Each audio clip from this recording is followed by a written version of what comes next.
বাস্তবতা বড়ই কঠিন ভাই। তো দায়িত্ব হয়েছে আরো আরো কঠিন। তো দায়িত্ব যখন পড়ে যায় তখন আপনার বয়স মানে আমার কাছে প্রশ্ন রাখছেন যে আপনি কত বছর বয়সে বিদেশ গেছেন, আপনার গোঁফ মোজ দাড়ি কিছু উঠে নাই, আপনি কত বছর বয়সে গেছেন এবং কতদিন হয়েছে। তো আমি ভাইকে বলতে চাই যে আমি ভাই খুব অল্প বয়সে বিদেশ চলে আসছি। আমি যখন এসএসসি পরীক্ষা দিছি, এসএসসি পরীক্ষা দেওয়ার পরে আমি এই বিদেশ চলে আসছি। এখন আরেকটা কথা বলবেন, এত এত অল্প বয়সে আসার কারণ কি? এত অল্প বয়সে আসার কারণ হয়েছে আপনার দায়িত্ব।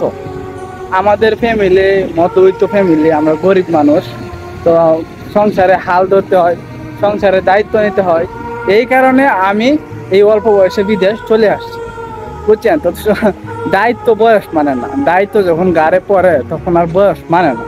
আপনার যখন দায়িত্ব গাড়ে পড়ে যাবে তখন আপনার বয়স কত, এই 10, 15, 20 না 21 না 100 না 80 না 90 এইসব চোখে পড়ে না, এইসব দেখে না। বাস্তবতা বাস্তবতা বড়ই কঠিন ভাই।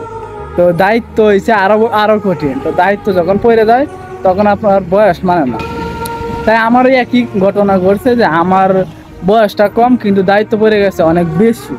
যেমন এই যে আমার বয়স কম, আমি এসএসসি পরীক্ষা দিয়েছি 2021 সালে। 2021 সালে এসএসসি পরীক্ষা দেওয়ার পর 2022 সালে আমি চলে আসছি এই বিদেশ। তো এখন 2025 সাল। তো বয়স মানে না ভাই, বয়স মানে না। বয়স দায়িত্বের কাছে বয়স কিছুই না, বুঝছেন তো। এইটাই আমি এখন আপনি অনুমান করেন যে আমার বয়সটা কত হবে, আমি কত বছর বয়সে বিদেশ আসছি। 2021 সালে এসএসসি পরীক্ষা দিয়েছি, 22 সালে চলে আসছি।